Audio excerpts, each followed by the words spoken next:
বেশি কিছু মশলা না, দারচিনি, লঙ্কা, আদা রসুন পেস্ট করব। রবিবার মানেই একটু অন্য রকম ব্যাপার। মেনুতে থাকবে একটু হাড়গোড়, হয় চিকেন নয় মটন। আজকে আমি দই দিয়ে মাংসটাকে মাখিনি। মাংসের মধ্যে আদা রসুন আর লঙ্কার পেস্ট দিয়ে দিলাম, কিছুটা সর্ষের তেলও দিয়ে দেব। এবার চিকেনটাকে 30 মিনিটের জন্য রেস্টে রেখে দেবো। খুব ভালো করে মেখে নিয়েছি সমস্ত মশলা আর সর্ষের তেল দিয়ে। চিকেনে তো একটু আলু দিতেই হবে, আলুটা খুব ভালো করে কড়া করে ভেজে রেখেছি। এবার তেলের মধ্যে পেঁয়াজ কুচি দিলাম, পেঁয়াজটা অনেকক্ষণ ভেজে নিলাম। এইবার এর মধ্যে কিছুটা পেঁয়াজ বাটাও দিয়ে দেবো।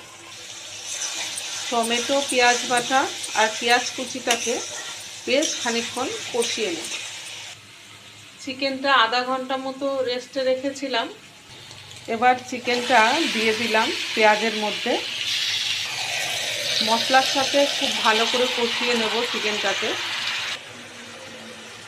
হলুদ দিলাম এখানে, আর অনেকটা সময় ধরে চিকেনটাকে খুব ভালো করে কষিয়ে নিতে হবে। এবার খুব সামান্য পরিমাণে একটু জিরে ধনের গুঁড়ো দিয়ে দেব। জিরে ধনের গুঁড়ো দিয়ে একটু কষিয়ে নিলাম। এবার টক দই ফেটিয়ে রেখেছি সেটা দিলাম। টক দই দিয়েও ভালো করে কষাবো। এখনও মাংসে একটুকু নুন দিইনি, কিছুক্ষণ কষিয়ে নেওয়ার পরে তবেই লবণটা দেব।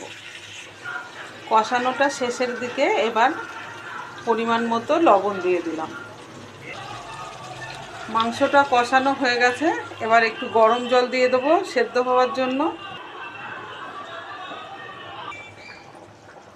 একটু মিট মশলা দিয়ে দিলাম মাংসের মধ্যে। চিকেনটা আমার শেষের দিকে রান্না হয়ে গেছে, একটু ঝোলঝোলি রান্না করলাম। গরম মশলা তো আগেই বেটে দিয়েছিলাম মশলার সাথে, এখন আর গরম মশলা দেওয়ার ব্যাপার নেই। একটু ঘি দিয়ে দেব। আজকে চিকেনটা আমি এইভাবেই রান্না করলাম, কিছুক্ষণ ফুটিয়ে নিয়ে এবার নামিয়ে নেব।